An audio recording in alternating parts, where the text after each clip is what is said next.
mësohet se ka regjistruar emrin e ish zëvendës kryeministres Belinda Balluku si person nën hetim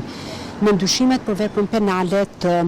shkeljes së barazisë në tendera. Numri 2 i qeverisë Rama 4 mësohet se është thirrur në prokurorinë e posaçme të Hënën mbi bazën e një shkrese që mban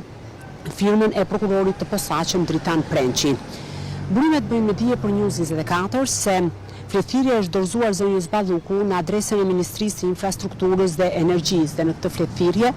burimet konfirmojnë se zonjës Balluku i bëhet me dije se në momentin e paraqitjes në prokurorinë e posaçme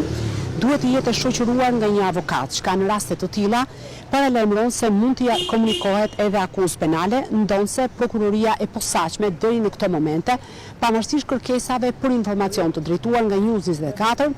nuk ka bërë komente lidhur me rastin. Por gjithashtu nisur nga ecuria e kësaj çështje dhe hetimeve. Kjo mënyra se si zonja Balluku është thirrur, nënkupton se me gjas prokuroria e posaçme do ta ushtrojë ndjekjen penale ndaj saj në gjendje të lirë dhe pa mas sigurie. Në këtë mënyrë, prokurorët do të mund të shmangin edhe kërkesën për autorizim në Kuvendin e Shqipërisë. Sikurse thash, SPAK deri më tani është tejet i rezervuar për të dhënë detaje lidhur me çështjen penale për të cilën po e heton zonjën Balluku, por duhet theksuar se zëvendës kryeministja dhe Ministrja e Infrastrukturës dhe Energjisë është kallëzuar për disa çështje penale në këtë institucion, si nga individ ashtu edhe nga opozita, ndër të tjera edhe për tunelin e Llogaras, ku nga të dhënat e bëra publike përmes burimeve të hapura, rezulton se vlera e tenderit që u fitua në fund nga një kompani turke u rrit me afro 50 milion euro. News 24 për hir të transparencës ju drejtua sot zyrës së shtypit të ministres Balluku dhe zëvendës kryeministres për ta pyetur nëse zonja Balluku do t'i përgjigjet fletëthirrjes së prokurorit Dritan Prençi apo për arsye të angazhimeve shtetërore dhe qeveritare